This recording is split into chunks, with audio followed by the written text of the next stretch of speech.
आज राजाराम बापू जाऊन 40-50 वर्ष झाले, वसंतदादा जाऊन 40 वर्ष होत आहे. अजूनही कदाचित तो वैचारिक वाद आहे. तिसरी पिढी आली तरी आम्ही लढतोय. आमच्यात संघर्ष आहे, आम्ही नाकारणार नाही. या ठिकाणी तुम्ही जयंत पाटील साहेबांच्या प्रेमासाठी आलेला आहे. मंचावर बसलेले भरपूर लोक जयंत पाटील साहेबांच्या प्रेमासाठी आलेले आहेत. तुमच्या मनात जे साहेबांबद्दल प्रेम आहे ते कदाचित माझ्या मनात नसेल. आम्ही संघर्ष पाहिलेला आहे. राजाराम बापू आणि वसंतदादांची गोष्ट दिलीप तात्याने या ठिकाणी सांगितली.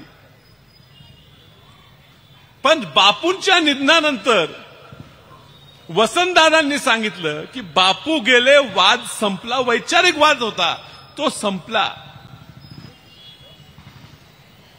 आम्ही सुद्धा संपवायचा प्रयत्न करतो. कदाचित राजकीय वैचारिक वाद आमचा चालू राहील.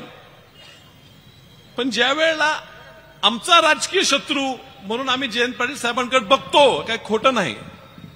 पण आपल्या शत्रूबद्दल सुद्धा, आपल्या शत्रूच्या मातेबद्दल सुद्धा असं ऐकून घेण्याएवढं आमच्यावर वाईट संस्कार झालेले नाहीत. म्हणून पहिला निषेध मी केला आणि मी सांगितलं हा कोण व्यक्ती आहे.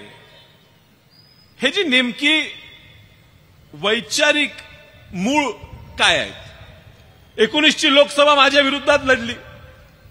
कुणीतरी म्हणते, चर्चा करते, माझ्याहून कमीच मतं पडली. त्यावेळी ते बाळासाहेब आंबेडकरांकडे गेले, वंचित आघाडीकडे. आणि बाळासाहेब आंबेडकरांच्या मंचावरनं बोलत असताना एवढं पुरोगामी भाषण दिलं साहेब, एवढं पुरोगामी भाषण दिलं साहेब. आव्हाड साहेब तुम्ही लाजाल. एवढं पुरोगामी भाषण त्या ठिकाणी केलं मतं मागण्यासाठी. किती वैचारिक भाषण केलं. शाहू फुले, आंबेडकर, अहिल्यादेवी होळकर सगळ्यांची नावं घेतली, अजूनही घेतात. आणि ह्या ठिकाणी आमदार झाल्यावर ह्याच ठिकाणी सभा झाली. लई लांब नाही, ह्याच ठिकाणी सभा झाली. आणि ह्या ठिकाणी सभा होत असताना युटर्न, म्हणजे एवढ्या लवकर माणूस एवढा पलटी मारू शकतोय मला कळलं नाही. मलाही आश्चर्य वाटलं, एवढा युटर्न. बरं, त्याची भाषणं झाली.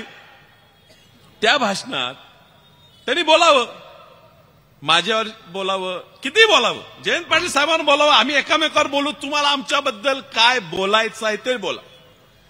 पण ह्या ठिकाणी उल्लेख त्यावेळी त्या व्यक्तीने केला की वसंतदादांनी आणि राजाराम बापूंनी ह्या जिल्ह्यासाठी काय केलं. वसंतदादांनी काय केलं हा प्रश्न इथं विचारला सांगलीत. दुर्दैव आहे